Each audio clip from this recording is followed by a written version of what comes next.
자, 세상의 모든 사람은 자유를 원합니다. 프리덤. 물론 삶에서 완전한 자유를 누릴 수 없다는 것을 알지만 그래도 삶의 소소한 자유들을 즐기기도 하고요. 또 때로는 모든 것을 내려놓고 한 번쯤은 자유롭게 살아보고 싶어 합니다. 자유로운 시간을 꿈꾸고 동경하며 마음 한편에 언제나 자유에 대한 갈망을 품고 있는 거죠. 보통 유부남들의 꿈인데요. 아내들이 아이들을 데리고 처가댁에서 며칠 자고 왔으면 하는 그런 꿈이 있습니다.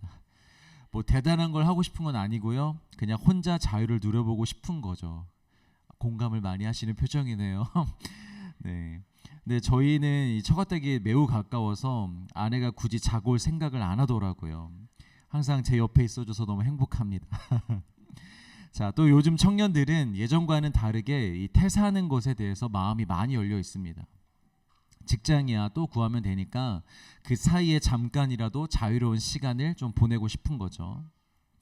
또 어떤 사람들은 경제적인 자유를 꿈꿉니다. 돈만 내가 충분하면 일단 노동에서 자유롭고, 노동에서 자유하니 또 시간에서 자유롭고, 이렇게 또 돈이 있으면 걱정 없이 내가 하고 싶은 것들을 할 수 있고 사고 싶은 것들 살 수 있잖아요.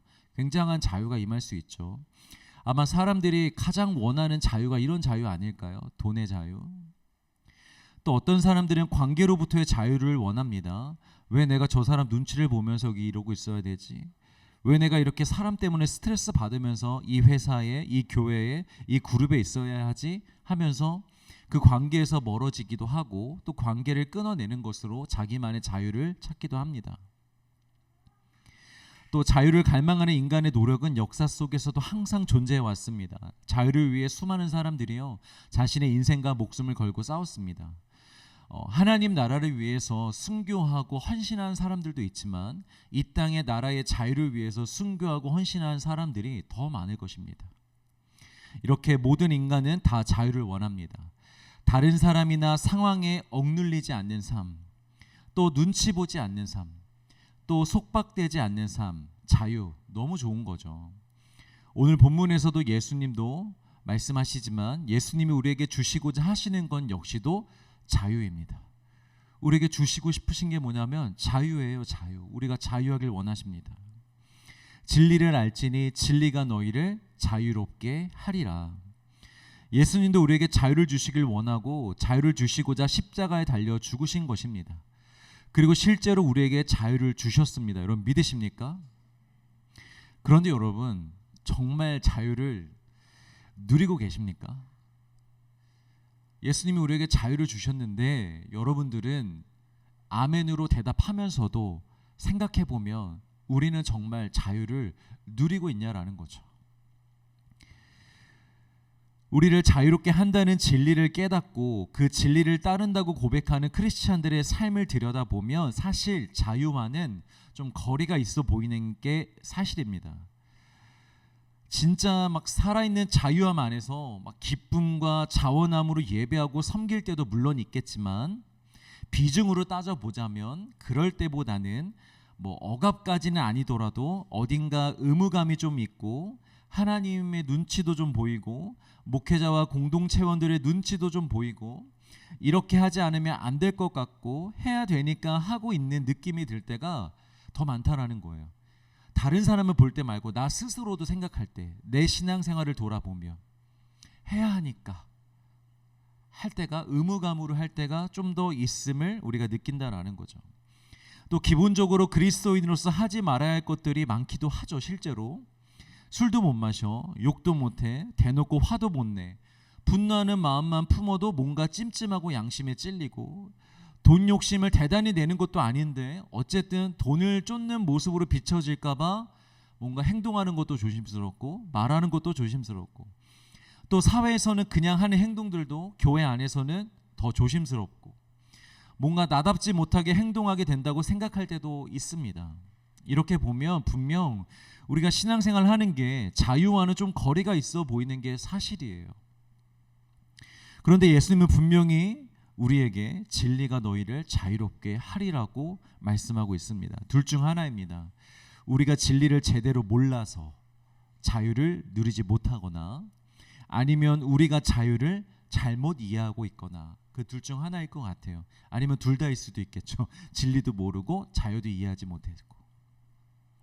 대부분의 경우는 이 자유에 대한 잘못된 이해에서 아마 누리지 못하지 않나 싶습니다. 우리가 생각하는 이 자유의 핵심이 뭐죠? 두 가지 정도로만 제가 표현해 봤는데요. 간섭 없음, 그리고 내 뜻대로. 이 두 가지가 우리가 보통 생각하는 자유의 조건인 것 같아요. 나도 뭔가 막 이렇게 하면 좋은 걸 알아. 그리고 할 마음도 있어. 근데 누군가 옆에 와가지고 야, 너 이것 좀 해 라고 얘기하는 순간 그게 하기 싫어지죠. 운동할 마음도 있고 운동하려고도 했어. 근데 내 옆에 와가지고 야, 너 운동 좀 해라. 그게 뭐냐? 여러분 운동하고 싶어요, 여러분? 안 하고 싶어지죠.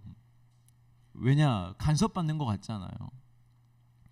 우리나라 애들이 공부를 잘 안 하는 이유 중 하나가 기분이 나빠서 그래요, 여러분. 하도 공부하라 그래서 옆에서 만나는 사람마다 몇 학년이니? 그럼 공부 열심히 해라, 공부 열심히 해라.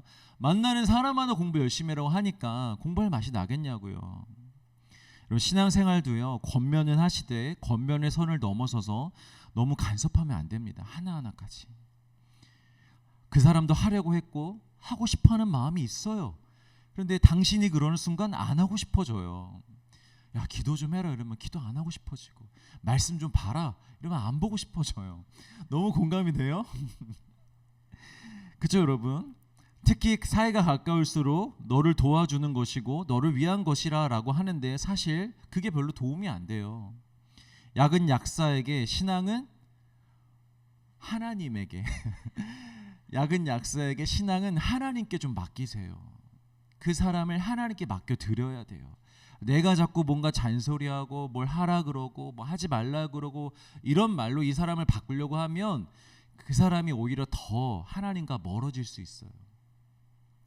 하나님은 우리에게 자유의 말씀으로 주시는데 사람이 그걸 가지고 사람에게 정죄하고 그걸 강요하는 순간 또다시 옛날로 돌아가는 거예요. 종교 지도자들의 그런 모습으로. 그래서 그게 그 사람에게 억압이 되는 거예요. 내가 안 하면 죄인인 것 같고.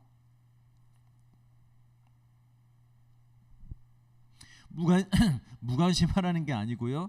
정말 필요할 때 겸손한 마음으로 정중하게 권면은 해주세요. 너무 힘들어하는데 막 방황하고 있어. 우리 같이 예배하자. 우리 같이 기도하자. 내가 기도할게.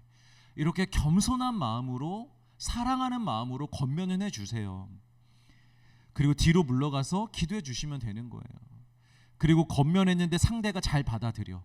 그리고 나의 도움을 필요로 하는 것도 같아. 그렇게 뭔가 느낌이 있을 때 그러면 그때야 적극적으로, 그러면 내가 같이 성경 읽어줄 테니까 우리 같이 성경 읽을래? 우리 같이 예배 드릴래? 그때 이렇게 적극적으로 나서 도와주시면 되는 거예요. 이게 그냥 웃자고 하는 소리가 아니고요. 나의 의도는 선해도 그 방식이 상대의 영혼을 억압할 수도 있다는 걸 우리가 기억해야 됩니다. 종교 지도자들의 의도도요, 다 선했습니다. 하나님의 율법을 다 잘 지키자는 거였어요. 그러나 그렇게 하지 않는 사람들을 향한 강한 정죄가 사람들로 하여금 하나님께 더 가까이 나아가지 못하게 만들었어요. 더 두렵게 만들었어요. 사랑의 하나님이 아니라 두려움의 하나님, 심판의 하나님으로 느낄 수 있게 만들어버린 거죠. 물론 영적인 질책이 필요하죠. 그런데 그것은 하나님이 하시는 겁니다. 영적인 질책은 사람이 하는 것이 아니라 하나님께서 말씀으로 질책하시는 거예요. 여러분들이 말씀으로 질책하는 것이 아니고요, 그들이 말씀을 읽고 들을 때에, 그리고 말씀을 맡은 자들이 개인의 감정과 생각을 내려놓고 신실하게 이 앞에 강단에서 주의 말씀을 선포하는 자리에서 하나님께서 직접 그 영혼들을 질책하실 거예요. 하나님의 때가 되면, 정말 그 영혼이 그 말씀을 들어야 되면 말씀으로 찌르실 것이고 쪼개실 거예요. 그러니까 우리 하나님께 여러분 맡깁시다. 특히 여러분 이게 결혼하잖아요. 부부의 관계에서도 마찬가지. 하나님께 맡기세요. 다. 내가 상대를 바꾸려고, 제가 정말 결혼하는 모든 커플들 인사로 올 때마다 이 얘기는 꼭 해줍니다. 상대를 바꾸려고 하지 말아라. 그 순간 가정에는 여러분 지옥이 시작되는 거예요. 내가 바꾸려고 하면 하나님이 바꾸시도록 내버려 둬야 돼요. 그냥 나는 사랑만 해주면 돼. 내버려 두고, 그쵸? 내버려 두고 하나님께 맡기고 하나님이 일하시도록. 근데 정말 놀라운 건 하나님이 일하신다라는 거예요. 내가 말하지 않아도, 내가 잔소리하지 않아도. 믿으시길 주의 이름으로 축복합니다. 자, 그리고 또 우리가 생각하는 자유의 핵심은 뭐냐면 내 뜻대로예요. 내 뜻대로. 물론 사람이 양심이라는 것이 있기 때문에 자유랍시고 마음대로 화내고 하고 싶은 말 아무 말이나 다 하고 그러지는 않죠. 간혹 그런 사람들이 있기는 한데 보통 그런 사람들을 우리는 뭐라고 부르냐면 자유로운 영혼이라고 부릅니다. 네, 여러분, 이건 칭찬이 아니에요. 자유로운 영혼은 아주 정중한 욕입니다.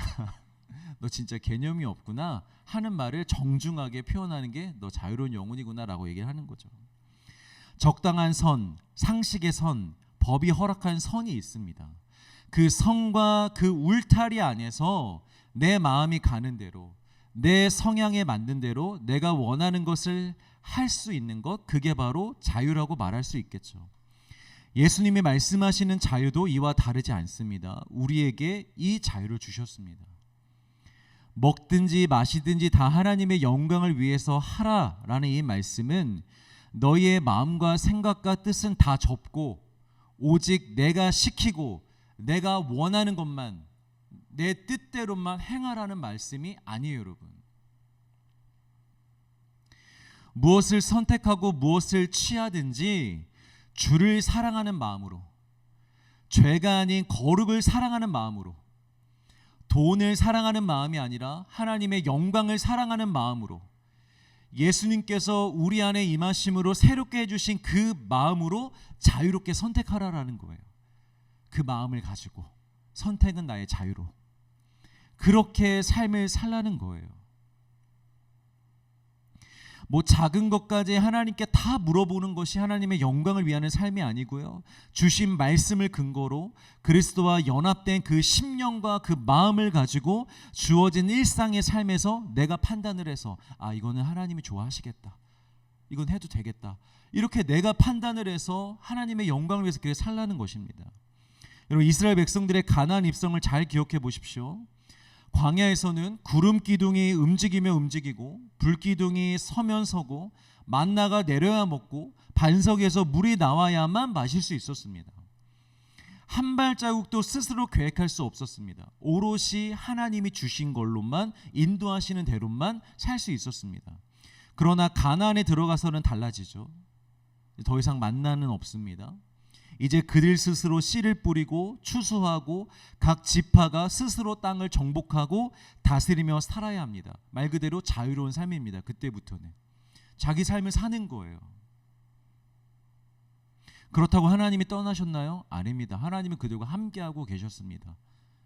영으로도 함께하고 계셨고 말씀으로도 그들과 함께하고 계셨습니다. 이제 그 가나안에서 삶은 어떤 삶이냐면 모든 영역에서 하나님의 직접적인 통제가 아니라 하나님의 말씀을 마음에 새긴 자들의 선택으로 살아가는 삶이, 그 자유로운 삶이 새롭게 시작이 된 거예요. 하나님이 주신 율법을 기반으로 그 율법을 마음에 새기며 그 율법을 지키며 나머지는 우리의 자유를 선택하며 판단하며 살아갈 수 있는 것이죠. 어디에 집을 지을지, 어떤 땅을 경작할지, 어떻게 살아갈지 그들이 선택하며 살아가면 되는 것입니다. 또 그 자유를 가지고 하나님을 예배하고 이웃을 사랑하면서요. 이게 바로 하나님이 원하시는 성숙한 그리스도인들의 삶입니다. 하나님, 저 오늘 돈가스 먹을까요? 제육 먹을까요? 마음에 감동해 주시는 대로 먹겠습니다. 하나님, 저 오늘 이 옷을 입을까요? 저 옷을 하나님, 이런 거 물어보지 너무 귀찮아하시지 않겠지만 이런 게 여러분 신앙이 좋은 게 아니에요. 그냥 드시고 싶은 거 드세요. 무엇보다 중요한 우리 마음이에요. 마음. 오늘 하루 내가 무슨 마음으로 살아가는가, 하나님을 사랑하는 마음이 내 안에 있는가, 내가 하나님을 예배하고자 하는가, 그 마음이 중요한 거지 내가 뭘 먹는지 이건 중요하지 않다라는 거죠. 조금만 더 확장해서 나아져가서 보통 배우자, 청년들 때 여러분 가장 중요한 게 이제 배우자일 텐데, 배우자에 대한 기도도 저도 잘 모르겠어요. 하나님이 정해주신 짝이 있는지 없는지 정확하게 제가 그것까지는 잘 모르겠어요. 제가 생각하기로는 좀 선택의 영역을, 자유의 영역을 우리에게 주신 것 같아요. 그러나 그렇다고 해서 우리 마음대로 선택하는 게 아니라 하나님을 사랑하는 마음으로, 내가 하나님을 예배하는 마음으로 정말 하나님의 거룩한 가정을 꿈꾸는 마음으로 선택을 하면 되는 거예요. 그럼 누가 됐든 하나님이 기뻐 받으시고 그 가정과 함께 하실 줄 믿습니다. 그러니까 마음이 중요해요, 여러분. 마음이. 아담과 하와에게도 그렇게 하신 거였잖아요. 하나의 법, 선악과의 법만 주시고 나머지는 다 자유를 주셨어요. 먹고 싶은 거 다 먹고 자고 싶으면 자고 너희들 하고 싶은 대로 해. 제가 예전에 한번 예로 말씀드린 적이 있는데 Sing Again이라는 그 음악 프로그램에서 시즌 1에 나와서 우승한 가수가 한 명 있어요. 이승윤이라고. 근데 그 가수의 아버지가 은퇴하신 이재철 목사님이라는 분이세요. 네, 이 목사님에게 4명의 자녀가 있는데 그 중에 한 명은 천재 문화 크리에이터로 유명한 이승국 형제고요. 또 다른 한 명이 바로 이 이승윤 형제예요. 이 형제가 당시 우승까지 할 수 있었던 것이 뭐 가창력도 물론 좋았지만 가창력보다도 음악성이 굉장히 창의적이었어요. 남다른 음악을 했었어요. 어쨌든 이 목사님의 아들들이 좀 다 창의성이 있었던 것 같아요. 이게 우연이 아닙니다. 목사님의 자녀 교육에 대한 분명한 교육 철학이 있으셨어요. 이걸 책으로도 아마 쓰신 것 같은데 그 책인가 아무튼 목사님의 교육을 소개하는 어디에서 제가 그냥 주워 들은 거예요. 이런 말씀을 하시더라고요. 자녀들에게 자유를 주었다. 본인이 하고 싶은 것이 있으면 무엇이든지 다 하게 뒀다. 그러나 주일 성소와 가정 예배만은 반드시 지키게 했다. 그러면서 이런 이야기를 해주었다. 아주 작은 통제 하나를 너희들이 따르지 않으면 너희들은 절대 큰 자유를 누릴 수 없어. 이 작은 것까지도 너희들 마음대로 하고 싶다고, 이 작은 것까지도 너희들이 자유롭게 하고 싶다고 하는 순간 너희들은 모든 자유를 잃어버리게 될 거야. 굉장히 신앙적과 이 세상적인 교육에 잘 결합시켜가지고 이런 말씀을 해주신 것 같아요. 아담과 하와를 향한 그리고 우리를 향한 하나님의 마음이 정확히 저는 이 마음이라고 생각해요. 하나님은 우리의 삶을 통제하고자 하시는 게 아니에요. 무엇이든지 다 내 뜻대로만, 무엇이든지 다 내가 말하는 대로만 살라고 말씀하지 않으세요, 여러분. 정말 우리에게 많은 자유를 지금도 주십니다. 그럼 선교도 기도해 보겠다고 하는데 여러분 자유롭게 하세요. 가고 싶으면 가는 거예요. 내가 하나님을 사랑하는 마음으로 가고 싶으면 그냥 가면 되는 거예요. 하나님이 나 너 가라고 한 적 없는데 왜 선교를 신청했니라고 하시겠어요, 여러분? 그러지 않아요. 자유롭게 하시면 돼요. 그러나 우리에게 아주 작은 통제, 작은 울타리는 주셨어요. 말씀으로.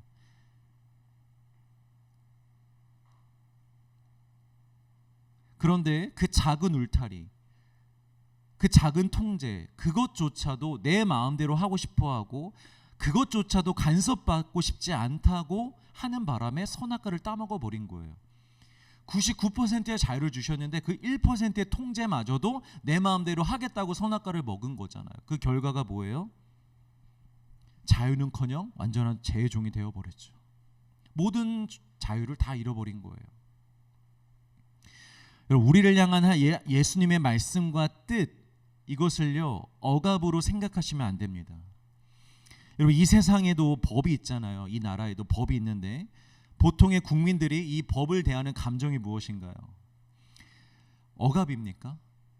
이 나라에 이런 법들이 있는 게 이 나라에 이렇게 법이 이렇게 많아서 우리를 억압하는가, 보통 이런 감정을 가지고 살아가나요? 아니에요. 그 법이 제대로 실현되지 않고 공정하게 판결되지 않을 때 그때 우리가 힘이 들고 문제가 되는 것이지, 법이 우리의 자유를 빼앗고 억압하는 것으로 우린 받아들이진 않아요. 자유민주주의 안에서는. 물론 차별금지법과 같은 정말 말도 안 되는 법들이 정말 간혹 있기는 합니다. 채택이 되면 안 되는 법들이 있기는 해요. 사람의 자유를 억누르는 법들이 이렇게 한 번씩은 있기는 합니다. 그러나 이런 상황을 제외하고 나머지 기본적인 영역에서의 모든 법들은 다 우리가 인정할 수 있습니다. 또 법이 있어야 이 사회가 질서 있게 돌아간다라는 거 우리 다 알고 있습니다. 그리고 영화 중에 더 퍼지라는 이 시리즈 영화가 있습니다. 이 영화의 소재가 굉장히 흥미로운데요. 1년에 단 하루 12시간 동안 모든 법이 적용이 안 되는 거예요. 무정부, 무법의 세상이 되는 거죠. 그 12시간 동안에 여러분 어떤 세상이 펼쳐질까요? 영화는 안 보셨을 것 같은데 한번 상상만 해보시겠어요? 그 12시간 동안 법이 없어요. 완전 자유예요. 모든 자유가 임했어요. 모든 사람에게. 여러분 상상해 보세요. 어떤 세상이 펼쳐질 것 같으세요? 여러분들이 지금 생각하시는 그대로입니다. 영화에서도 어떻게 표현했냐면요, 아예 뉴스를 하는데 범행이 수도 없이 일어날 것을 그냥 예상을 하고 조심하라고, 보호하라고, 잘 지키라고, 이렇게 이게 뉴스의 전부예요. 반드시 범죄는 많이 일어날 거다. 각자 알아서 조심해라. 세상 사람들도 압니다. 법은 우리의 자유를 억누르는 게 아니라 범죄를 억누른다라는 걸 세상 사람도 알아요. 하나님의 말씀은 우리의 자유를 억누르는 게 아니에요. 내 자유를 빼앗는 게 아니에요. 나를 힘들게 하는 게 아니에요. 우리가 범죄를 하지 않도록, 죄를 범하지 않도록 우리를 지켜주는 울타리라는 것이죠. 여러분, 이스라엘 백성들에게 왜 613개의 율법이 필요했으며 하나님의 나라의 백성이 되고 하나님의 자녀가 된 우리에게 왜 예수님의 통치와 그 말씀이 필요할까요? 참된 자유를 누리기 위한 최소한의 보호 장치인 거예요. 다시 죄의 종이 되지 않기 위한, 방종으로 넘어가지 않기 위한 최선의 보호 장치로 우리에게 주신 줄 믿으시기를 바랍니다. 그러니까 은혜인 거예요, 말씀이.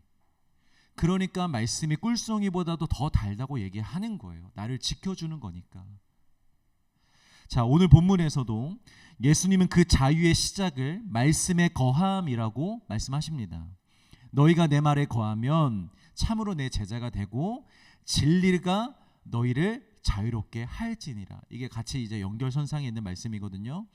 여기서 거한다라는 말은 예수님의 말씀을 나의 삶의 법으로, 내 삶의 울타리로 둔 것을 얘기하는 거예요. 그냥 말씀을 이렇게 가져다가 내가 필요할 때만 읽고 이 말씀으로 살면 되겠네. 그리고 또 읽고 살다가 또 필요할 때만 말씀을 가져다가 이 말씀으로 하면 되겠네. 이게 아니라 아예 하나님의 말씀을 내 모든 삶의 법으로 두는 거예요. 내 모든 삶의 울타리로 두고 내 모든 삶의 기준이요 가치로 두는 거예요. 그게 바로 내 말이 너희 안에 거하면이라는 뜻입니다. 그 법 아래서, 말씀의 법 아래서 살아가는 거예요. 여러분, 세상에서는 이웃의 어려움을 살피라는 법이 있어요, 없어요? 없어요. 자발적으로 이웃의 어려움을 미리 살피라는 법은 없습니다. 그러나 하나님의 나라 안에서는 이웃을 내 몸과 같이 사랑하라는 법이 있습니다.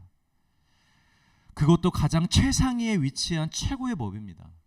그러면 우리가 그 이웃을 사랑하라는 말씀을 내 자유를 빼앗는 억압이나 강요로 볼 것이 아니라 우리가 신호등을 당연히 지키는 것처럼 마땅한 것으로 여기며 이웃을 적극적으로 사랑하라는 것. 이웃을 사랑하는 걸 여러분 대단한 순종이라고 생각하지 마세요. 우리가 그렇게 생각하는 순간 우리 그거 못해요. 하나님께서 주신 명령, 지켜야 하는 거, 순종해야 되는 거, 우리가 이렇게 인식하면 그 말씀을 지키기가 어려워요. 그런데 그냥 그렇게 살아가는 거지, 그게 마땅한 거지 라고 생각하면 조금 더 쉽게 우리가 그렇게 사랑을 베풀 수 있습니다.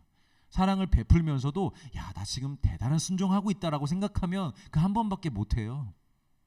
내가 힘이 없고 마음이 좀 안 좋잖아? 그러면 나는 못한다고 내가 내 스스로가 인식을 해버려요. 근데 내가 마땅한 걸로 여기면 그냥 마땅하게 또 행하고 있어요. 어느 순간 그게 우리의 삶의 습관이 되고 삶이 되는 거예요. 여러분, 마땅히 여기시길 바랍니다.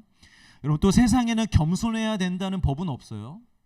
겸손하든 교만하든 법만 지키면 돼요. 남에게 피해만 주지 않으면 됩니다. 교만했다고 경찰이 지나가다가 당신 관상 그거 궁예야 뭐야, 관심법으로 교만한 것 같은데 잡아가고 해요? 안 그래요. 교만한 건 상관이 없어요. 그런데 하나님의 나라에서는 상관이 있죠. 하나님은 교만하지 말라고 명령하셨어요. 자기를 낮추고 다른 사람을 높이라고 명령하셨어요. 나보다 다른 사람을 더 나은 존재로 여기라고 하셨어요. 항상 겸손하라고 명령하셨어요. 그러면 그것을 나의 개성을 억압하고 나의 자존감과 자신감을 누르는 것으로 우리가 받아들일 게 아니라, 우리가 전철을 탈 때 정해진 돈을 정확히 내잖아요. 전철비가 3,000원인데 여러분 2,000원밖에 없다고 뭐 나라가 이렇게 매정하냐고 여러분 막 거기서 그렇게 원망하고 있어요? 아니잖아요. 돈이 없으면 어떻게 해요? 그냥 새 정거장 되는 거리라도 걸어갈 수밖에 없어요. 그러면서 뭐 나라를 원망해요? 법을 원망해요? 아니죠. 그냥 내가 돈이 없는 걸 그냥 탓하죠. 내가 왜 오늘 돈을 안 갖고 와가지고, 그런 걸 탓하는 거지 법을 탓할 건 아니라는 거죠.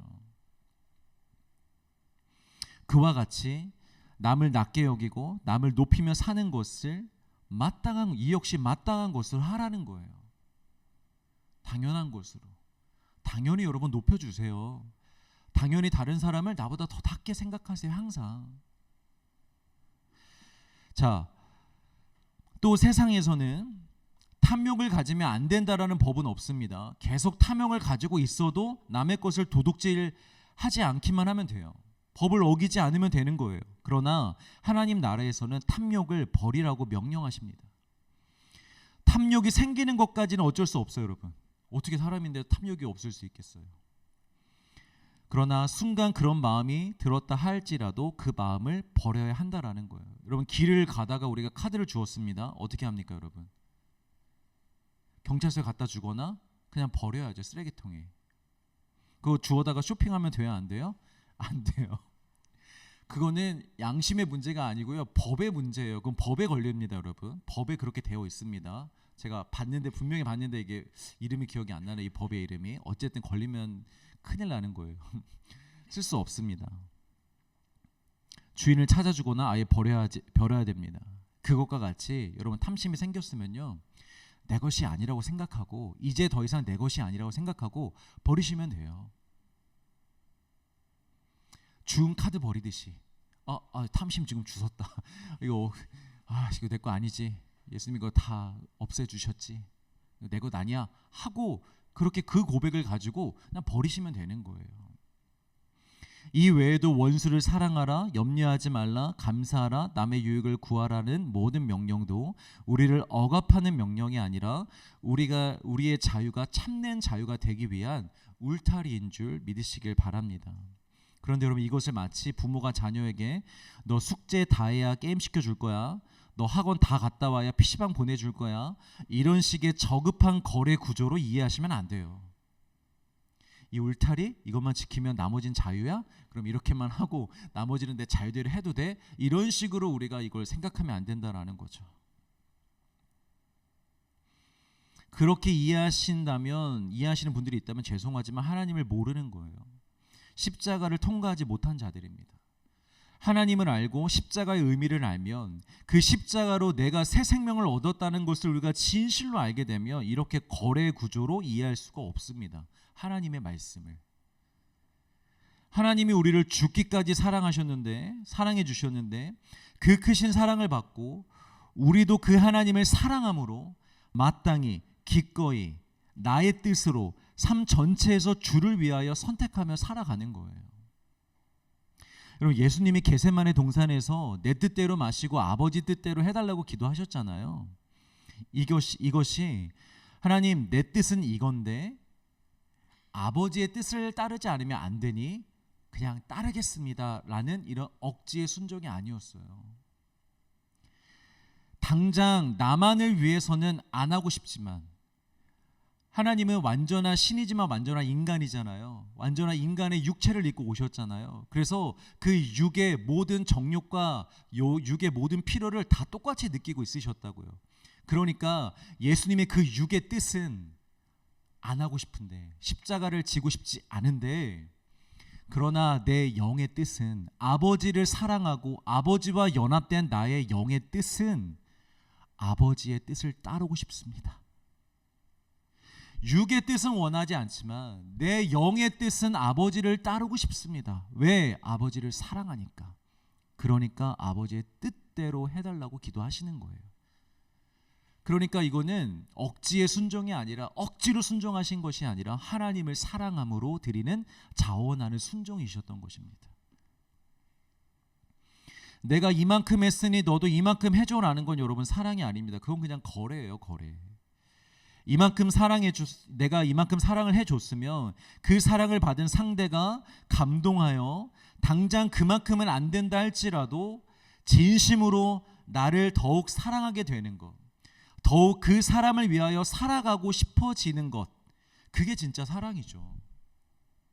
내가 너한테 이렇게 잘해줬으니 너도 나한테 이렇게 해줘. 여러분 이건 사랑이 아닙니다. 사랑을 주고 말하지 마세요. 상대가 그 사랑을 진짜로 받았으면 그 사람이 그 사랑을 받고 나를 더 사랑해줘 가는 거예요. 나를 위해서 더 살고 싶어지고 나를 위해서 헌신도 하고 싶어지고 이런 것이지, 내가 사랑했으니 너도 이렇게 해줘라고 하면 그게 하고 싶어지겠어요, 여러분? 그게 사랑으로 느껴지겠어요?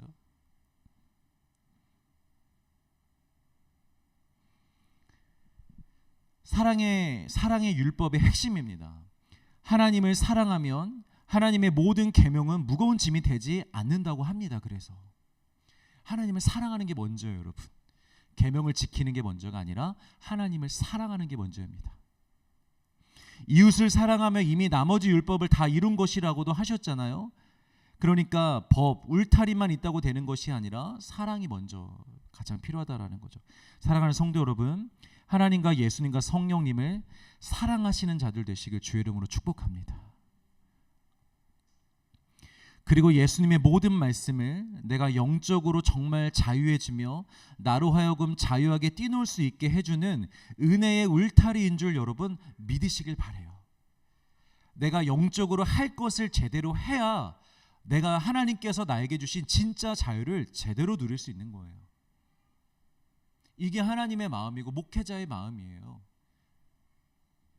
그걸 해야만 되니까 하라는 소리가 아니라 그렇게 하나님께서 우리에게 주신 울타리를 잘 지켜야만, 그 하나님의 기준을 잘 따라야만, 우리가 해야 될 일을 잘 하고 있어야만 나머지 시간에 우리가 제대로 된 자유를 누릴 수가 있는 거예요. 학생들도 마찬가지지 않아요, 여러분? 공부를 해놓을 걸 다 해놔야만 여러분 자유롭게 놀 수 있고 자유롭게 그렇게 살아갈 수 있는 거잖아요. 근데 할 걸 하지 않으면 놀긴 놀아도 마음이 어때요? 늘 불안해요. 여러분 공부 안 하고 노는 애들이요, 마음이 마냥 편한 것 같으세요? 여러분 편하게 노셨어요? 전 매우 불편했어요. 놀긴 놀아도 공부는 안 해도 그 마음이 불편하더라고요. 근데 할 걸 했으면 불편하지 않죠. 당당하게 놀 수 있죠. 자, 여러분,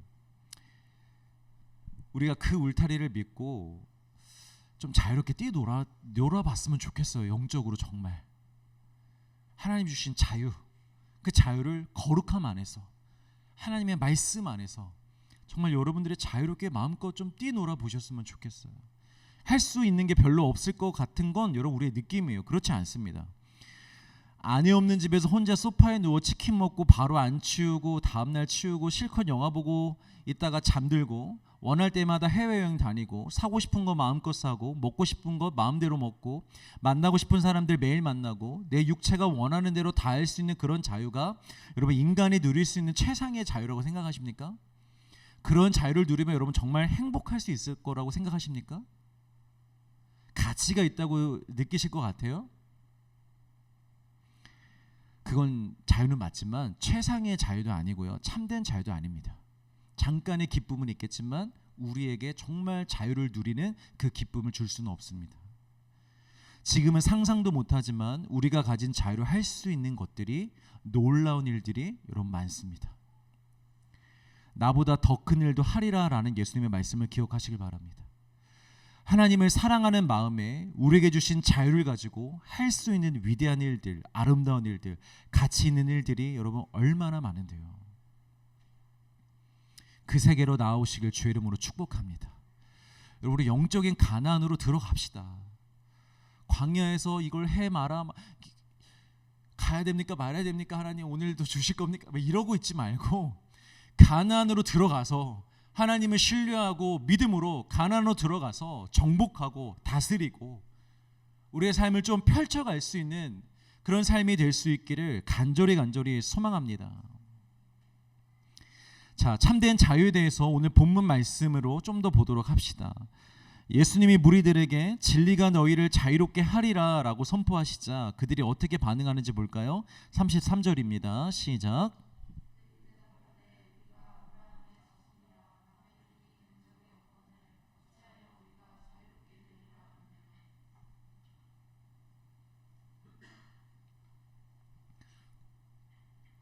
오늘 새벽 말씀에서도 이 예수님의 말씀을 들은 무리가 한번 기분이 상했었어요. 오늘 새벽에 말씀을 못 들은 분들이 있을 수 있을 것 같아서 제가 잠깐만 말씀드리면, 예수님이 무리에게 내가 가는 곳에 너희는 올 수 없다고 하셨어요. 그 말의 뜻은 무엇이었냐면, 누구든지 성령으로 거듭나지 아니하고 이 땅에 속한 자가 되면 하늘에 갈 수 없다라는 말씀이었어요. 그런데 그 무리들이 이 말을 듣고 기분이 상합니다. 그래서 뭐라고 얘기하냐면, 그가 자결하려는가? 당신이 자살하려고 하는 겁니까? 이렇게 얘기를 해요. 왜 이렇게 얘기했느냐? 이 당시 유대인들의 문화에서 자살은 곧 지옥으로 가는 것이고, 지옥 중에서도 가장 깊은 곳, 가장 낮은 곳, 그러니까 가장 안 좋은 죄라고 인식하는 거였어요. 그러니까 이런 말이죠. 우리가 당신이 가는데 못 간다고? 우리가 왜 못 가? 거기가 지옥인가 보지? 지옥 중에서도 가장 낮은 곳인가 보지? 그래서 우리가 못 가나 보지? 우리는 천국에 갈 사람들인데, 이런 말이었어요. 예수님을 비꼬는 거였죠. 그리고 지금 여기에서도 그들이 또 기분이 상했어요. 왜 이렇게 기분이 상하는지 모르겠어. 자, 예수님이 그들에게 자유롭게 되리라라고 하신 말씀은 지금은 그들이 자유롭지 못하다는 말이잖아요. 깜짝이야. 자유롭지 못하다는 말이잖아요. 누가 저에게 목사님 다이어트 좀 하셔야겠어요 라고 말한다면 그 말은 목사님 지금 굉장히 크고 넓으시네요 라는 말이잖아요. 크고 넓으니까 다이어트 하라는 소리잖아요. 너희들이 자유롭게 된다라는 말은 지금은 너희들이 자유롭지 못하다는 말이에요. 이 말에 이 사람들이 지금 기분이 나쁜 거예요. 그 증거를 그들의 대답에서 볼 수 있는데요. 자신들은 한 번도 남의 종이 된 적이 없다라고 대답을 해요. 무슨 소리냐? 우리 민족은 지금까지 한 번도 다른 사람들의 다른 민족의 종이 된 적이 없다라고 얘기를 해요. 근데 여러분 다 알죠. 이것은 완전한 자기 인식의 오류고요. 거짓입니다. 이스라엘 역사의 대부분은 이방 나라의 종과 노예와 포로로 있었던 역사였어요. 이스라엘이라는 나라의 시작 자체가 여러분 애굽의 종으로 있을 때 시작된 거잖아요. 400년 동안 종살이를 하고 있다가 모세와 함께 나오면서 처음으로 이스라엘이라는 나라의 개념이 생겼죠. 또 잠시 가나안 입성 후에는 자유 이스라엘의 시간을 누렸지만 금방 아수르와 바벨론에 의해 멸망을 당하게 됩니다. 그래서 70년 동안 또 포로로 잡혀갔었잖아요. 아니 이렇게 과거는 혹시나 잊어버렸다고 칩시다. 과거는 따지지 않는다고 칩시다. 근데 지금 예수님과 함께 있는 이 당시에는 누가 있었어요? 로마가 있었잖아요. 그 당시에 이스라엘은 로마의 속국이었습니다. 로마에게 세금을 바쳤어야 됐어요. 로마가 결정한 대로 움직여야 됐어요. 그래서 예수님에 대한 재판도 유대인들이 스스로 할 수가 없어서 누구에게 맡겨요? 로마에 속한 본디오 빌라도에게 재판을 맡기잖아요. 스스로 예수님을 재판할 수조차 없어서. 그런데도 지금까지 남의 종이 되었던 적이 없다고 지금 이렇게 얘기하고 있는 거예요. 그런 역사를 모를 일은 없고 지금의 현실을 완전히 부정한 것도 아닌데 그렇게 말하고 있는 이유는 뭐냐면 자존심이 상해서 그런 거예요. 자존심이 인정이 안 되는 거예요. 우리를 그런 취급하는 게. 그런 거 맞으면서 그런 거 맞는데 그런 취급하는 게 자존심이 상하는 거예요. 그리고 아마 이런 측면도 있었겠죠. 비록 나라는 빼앗겼지만 우리의 정체성과 우리의 정신과 우리의 자유는 그들이 빼앗지 못했다. 우리는 언제 어디서나 하나님의 백성으로서 자유자였다 라고 이렇게 생각할 수도 있었을 것 같아요. 얼핏 들으면 되게 멋진 말 같아 보이죠 여러분. 그들이 우리의 몸을 쇠사슬로 묶었을지라도 우리의 스피릿은 묶을 수 없었다. 막 이런 식의 멋진 말로 들릴 수 있겠죠. 그런데 전혀 그런 말이 아닙니다. 이거는 그냥 자기 객관화의 실패예요. 공부를 하나도 안 해서 대학에 못 간 학생이 자기는 학력이 전부가 아니라고 생각한다고 말하는 것이랑 똑같은 거예요. 왜냐? 그들의 역사는 그냥 우연히 벌어졌던 일이 아니었기 때문입니다. 그들 스스로가 우상을 섬기며 하나님의 백성으로서의 정체성을 이미 잃어버리고 하나님의 은혜와 사랑의 도를 이미 배반하고 스스로 자유를 방종으로 사용했기 때문에 하나님이 이방 나라의 종으로 삼으셨던 거였어요. 우리는 빼앗겼었지만 우리의 정신만큼은 마음만큼은 자유는 빼앗기지 않았다. 우리 하나님의 백성이었다. 개코라 그래라. 그걸 이미 다 빼앗겼기 때문에 종으로 들어간 건데, 그걸 이미 다 잃어버렸기 때문에 포로가 된 건데, 이런 거 여러분 말이 안 되는 거예요. 그냥 인정하지 못하는 거예요. 자존심이. 여러분 재밌는 게 뭔지 아세요?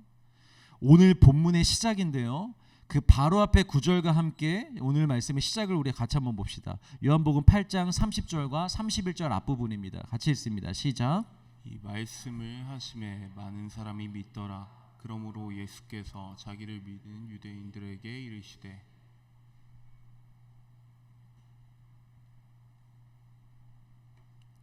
여기서 그들이 이 말씀을 믿었다라는 건 오늘 새벽에 보았던 말씀을 얘기하는 거예요. 예수님은 하늘에 올라갈 것이요, 성령으로 거듭나지 않으면 하늘에 속하지 않으면 심판을 받을 것이요, 이 모든 것이 내가 죽은 뒤에 분명하게 밝혀질 것이라는 그 예수님의 말씀, 예수님의 존재에 대한 말씀을 이들이 믿었대요. 받아들였다는 거예요. 그리고 그렇게 받아들이고 믿은 자들에게 예수님이 진리가 너희를 자유케 할 것이라고 말씀을 하셨던 거예요. 그런데 그들이 지금은 또 이렇게 반응하고 있는 것입니다. 자, 여러분 잘 보세요. 그들은 예수님의 존재와 사역에 대해서는 동의했고 믿었습니다. 그런데 예수님이 말씀하시는 자신들의 존재와 자신들의 상태와 자신들의 형편에는 동의하지 못했고 믿지를 않았습니다. 예수님이 그런 분? 오케이. 근데 우리가 이렇다고? 그건 너. 이렇게 됐다라는 거예요.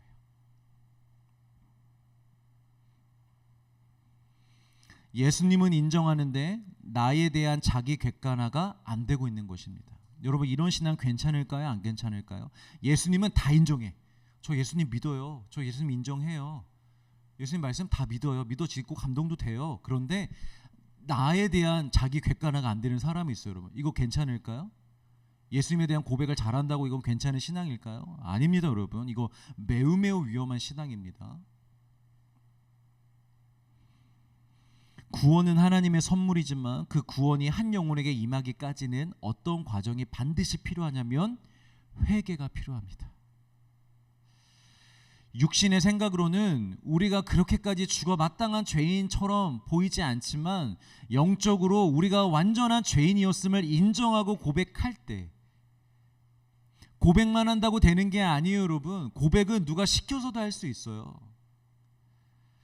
정말로 내가 인정해야 돼요. 내가 죄인이었음을, 죽을 죄인이었음을. 그 인정이 먼저예요. 그 인정이 있어야만 진짜 회개를 할 수 있고 그 다음에 하나님의 선물 구원이 탁 맞아 들어갈 수 있는 거죠. 그래야만 예수님의 십자가의 보혈이 내 안에 흘러 들어오는 것입니다. 그런데 아무리 복음을 인정하고 예수님을 인정해도 우리는 그런 죄인이라는 존재와 상태에 대한 말씀에 동의하지 않으면 안 된다라는 거예요. 오늘날 우리가 겪는 신앙의 어려움 가운데 이런 어려움들이 있습니다. 성경에 있는 예수님의 존재와 그분의 말씀은 인정합니다. 어느 정도. 그런데 우리의 영적인 상태와 우리의 죄와 우리의 한계는 우리가 잘 못 받아들일 때가 있다라는 거예요. 말씀을 듣다가 찔리면 애통하는 마음으로 회개가 나와야 되는데 회개가 안 나오고 그냥 뭔가 기분이 안 좋아, 이상해, 그냥 서운해. 왜 자꾸 위로와 평안과 칭찬의 말씀보다 왜 맨날 회개해야 된다 그러고 죄에 대해서만 이야기하고 자꾸 버리라고 하고 내려놔야 한다고 말씀을 하는가? 나도 나름 잘 살고 있고 나도 예수님을 알고 있고 나도 말씀을 알고 있고 그리고 그렇게까지 하고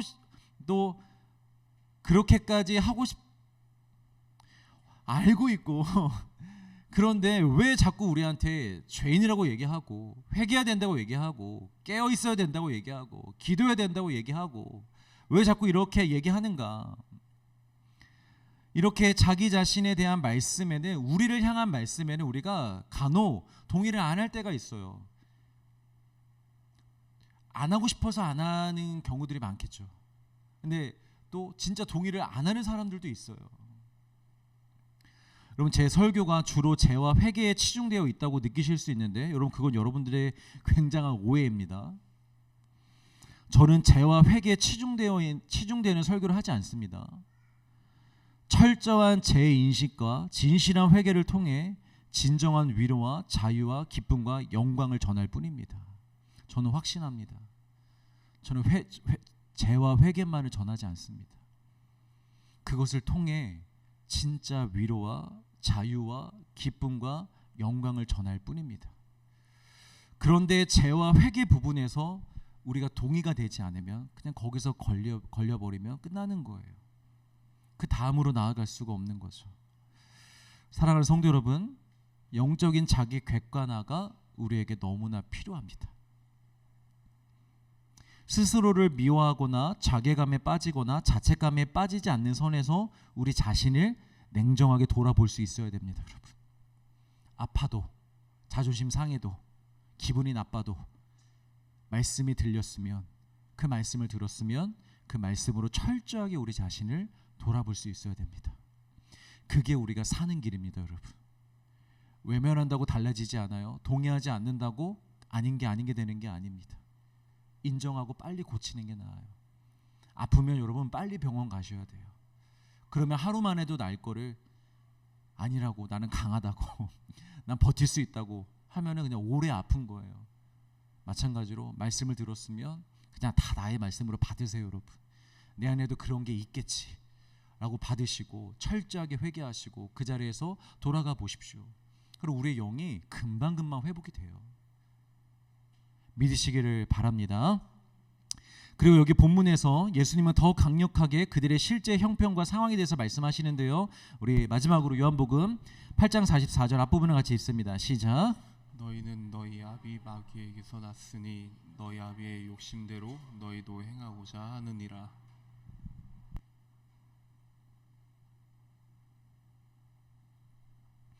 이 말씀이 예종론의 말씀을 하시는 게 아니에요. 너희들은 아무리 노력해도 구원받을 수 없어. 왜냐? 마귀의 자식들이니까. 이 말이 아니에요, 여러분. 원래 모든 인간은 마귀의 자식으로 이 땅에 태어납니다. 죄의 종으로 태어나고 공중의 권세 잡은 자 아래서 죄의 종로로 타며 살아가는 자로 이 땅에 태어납니다. 모든 사람은. 그래서 하나님의 자녀가 되는 구원이 필요한 거예요. 하나님의 자녀로서 태어나는 것이 아니라 마귀의 자녀로 태어나기 때문에 이 땅에서 예수님을 영접하여 하나님의 자녀가 되는 은혜가 필요한 거예요. 그래서 에베소서에서 사도 바울이 분명하게 말하잖아요. 너희가 예수를 믿기 전에는 너희도 본질상 진노의 자녀였다고.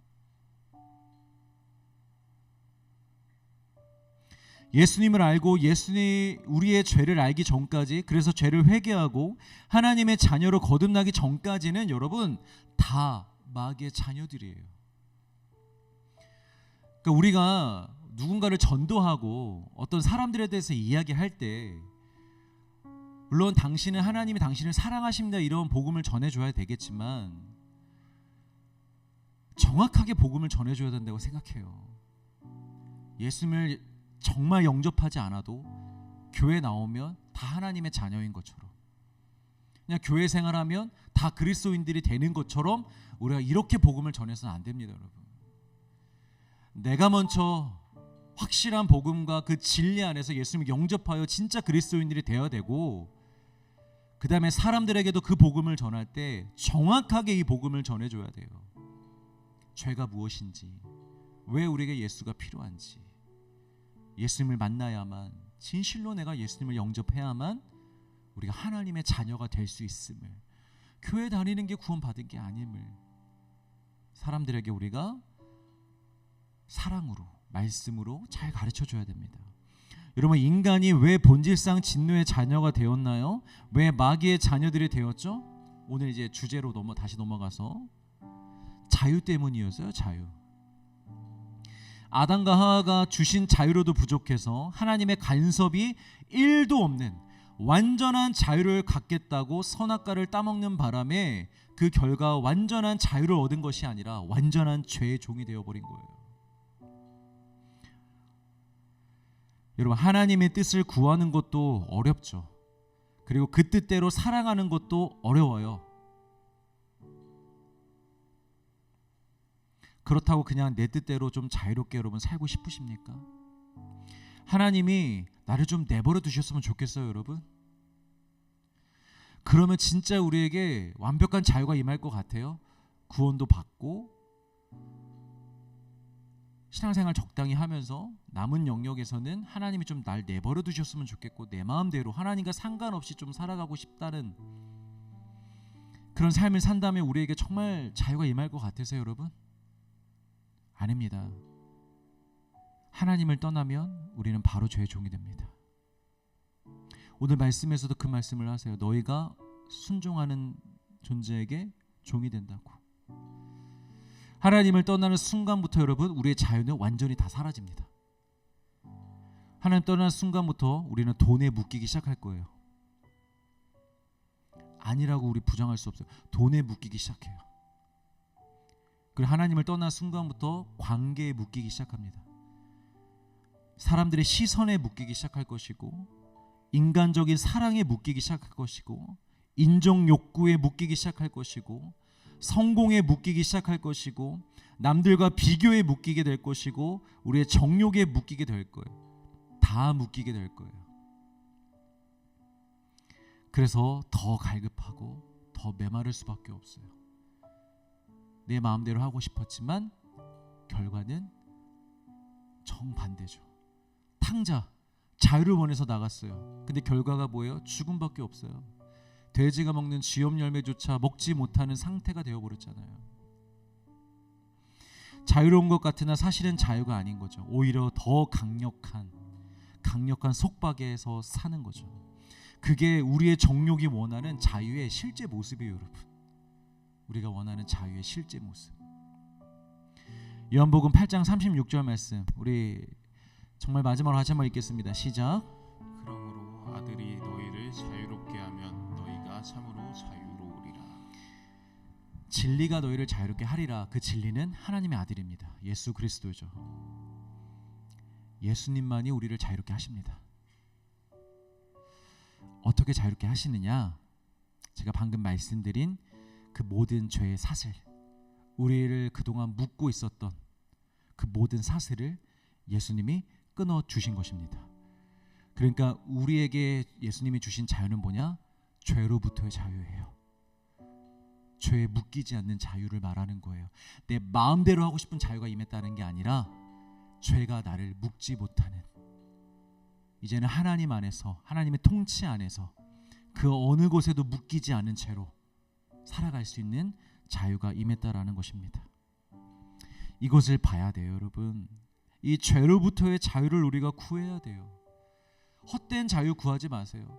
자꾸만 하나님과 그 씨름하지 마세요. 하나님, 내 뜻은 이거고 나 이거 하고 싶은데 안 들어주실 거예요. 저 이렇게까지 하는데 새벽 기도도 하고 뭐도 하고 좀 들어주실, 이 싸움 하지 마세요. 그거 빨리 내려놓으세요.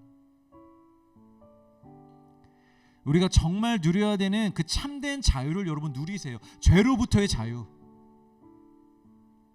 죄에 묶이지 않는 자유, 여러분 그 자유를 누리셔야 되는 거예요. 그래야 내가 그리스도임이, 내가 구원받았음이 내가 스스로 확신할 수 있는 거예요. 하나님의 사랑도 거기에서 확신할 수 있는 거예요. 내가 죄에 묶이지 않을 때, 경제적인 어려움에 닥쳤어. 그런데 난 거기에 묶여있지 않거든. 하나님을 믿거든. 두려워하지 않는 내 모습을 보면서 야, 나 구원받았구나. 예수님이 내 안에 계시는구나. 그걸 확신할 수 있는 거예요. 근데 그 죄로부터 계속 묶여 있으면 계속 그 돈 안에서 괴로워하면서 이건 하나님을 믿는 것도 아니고 안 믿는 것도 아니고 기도는 하는데 계속 묶여는 있고. 여러분, 참된 자유를 누린다는 것이 구체적으로 이런 것입니다.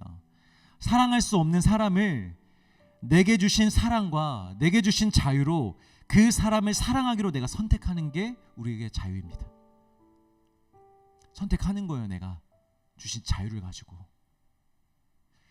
돈이 필요하지만 돈을 쫓지 않기로 선택하고 손해를 보더라도 내 선택으로 정직함을 선택하는 것, 그게 바로 우리의 자유를 참되게 하는 거예요.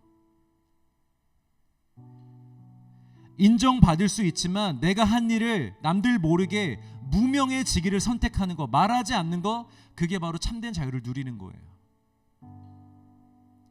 고난 속에 힘들어하고 있을 수 있지만 내 자유로 선택하는 거예요. 나 이렇게 눈물만 흘리고 있지 않기로, 좌절하고 있지 않기로, 오늘도 나와 함께 하시는 그 예수님이 계시기에 내가 오늘도 기뻐하기로, 오늘도 주님을 예배하기로 내가 선택하는 거예요. 뭘로? 나의 자유로. 주님이 주신 자유, 죄에 묶이지 않는 자유, 절망에 묶이지 않는 자유, 고난 속에 묶이지 않는 자유, 그 어떤 고통에도 묶이지 않는 자유를 가지고 내가 선택하여 나아가는 것입니다. 다들 자기들만의 즐거움과 쾌락을 쫓아 살지만 우리에게 주신 자유로 하나님을 예배하기를 선택하는 거예요. 죄는 자꾸 우리를 죄의 욕망으로 이렇게 끌어갑니다. 지금도 그래요. 그런데 거기에 끌려가지 말고 하나님의 사랑으로 거룩을 선택하며 살아가는 진짜 자유자들이 되시길 여러분 주의 이름으로 축복합니다. 우리가 그렇게 참된 자유를 누리면 여러분 정말 이 그리스도인의 힘이 무엇이라는 걸 알 수 있게 돼요. 전에는 내가 이렇게 살면 막 자유롭지 못하고 억눌리는 거, 오히려 막 억눌리는 것 같고 손해 보는 것 같고 이런 마음이 막 들잖아요. 그건 정말 사탄이 주는 마음이에요. 우리가 자유를 가지고 주의 말씀을 선택하잖아요. 그런 거룩한 삶을 선택하잖아요. 그때부터 우리 안에 말도 못할 성령의 이 샘솟는 그 은혜가 흘러나옵니다. 믿으시길 바랍니다. 여러분, 우리 좀 그렇게 살아봅시다. 그렇게 자유롭게 한번 살아봅시다.